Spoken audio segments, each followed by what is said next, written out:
आजकल की जिंदगी में जो एक चीज हमें सबसे ज्यादा परेशान करती है वो है गुस्सा, जो किसी भी बात पर आ जाता है। गुस्सा हमारे शरीर और मन को कितना नुकसान पहुंचाता है, ये सब हम बचपन से सुनते आए हैं। ऐसे ही कृष्ण से एक दिन भीम ने अपने गुस्से को लेकर सवाल किया, क्योंकि भीम को काफी ज्यादा गुस्सा आता था। भीम ने गंभीर होकर कृष्ण से सवाल किया, कान्हा, आप तो जानते ही हैं मुझे अक्सर गुस्सा आ जाता है और कई बार तो मेरे बस से बाहर होता है। मैं चाह कर भी खुद को काबू में नहीं रख पाता हूं। आप तो जानते ही हैं कि गुस्से में मैंने कई बार कितने गलत कदम उठाए हैं। कृपा करके इसके लिए कुछ रास्ता दिखाइए।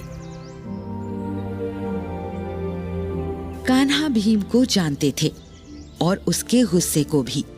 वो अच्छे से जानते थे कि न सिर्फ इस समय बल्कि आने वाले कई युगों तक गुस्सा या क्रोध मनुष्य का सबसे बड़ा दुश्मन होगा। इसलिए इस बारे में जानकारी देना जरूरी था।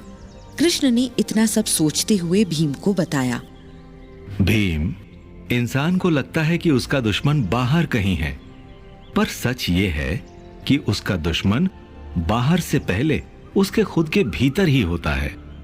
इंसान को बाहर के दुश्मनों से लड़ने से पहले अपने भीतर के दुश्मनों से लड़ना चाहिए। उन भीतर के दुश्मनों में सबसे बड़ा दुश्मन हमारा गुस्सा ही है। भीम कृष्ण को देखकर समझने की कोशिश कर रहा था, पर उसे समझ आकर भी कुछ समझ नहीं आ रहा था। कान्हा, गुस्सा भी तो मन का ही एक भाव है। अगर प्रेम इंसान का भाव है तो गुस्सा भी तो है। फिर उससे कुछ अच्छा क्यों नहीं होता?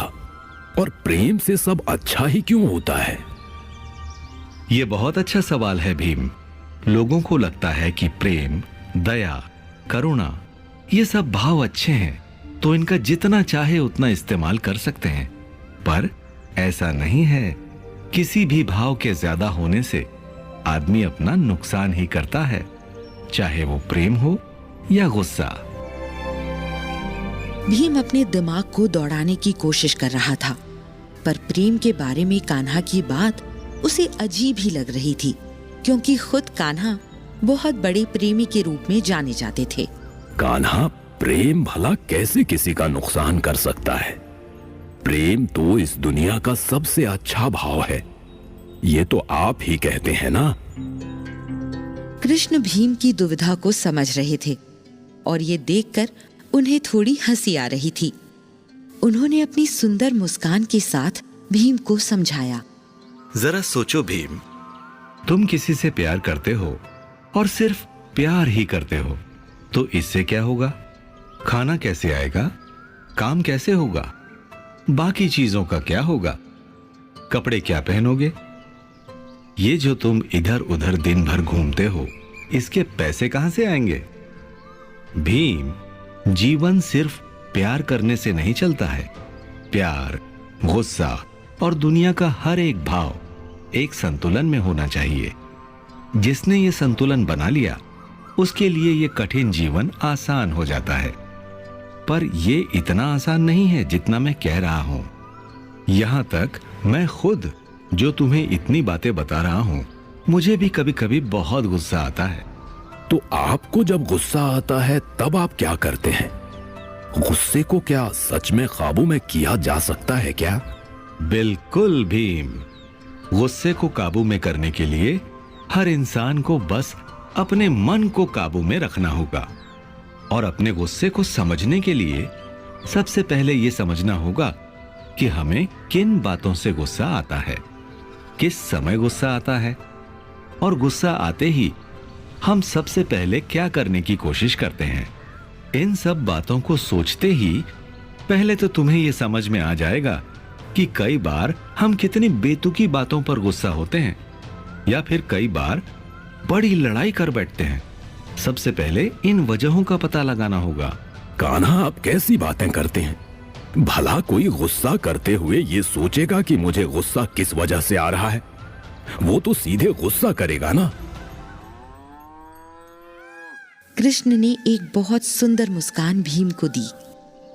सही कह रहे हो भीम जी, पर अपने ऊपर काम करने वाले इंसान और बस यूं ही जीवन जीने वाले इंसान में यही तो फर्क होता है।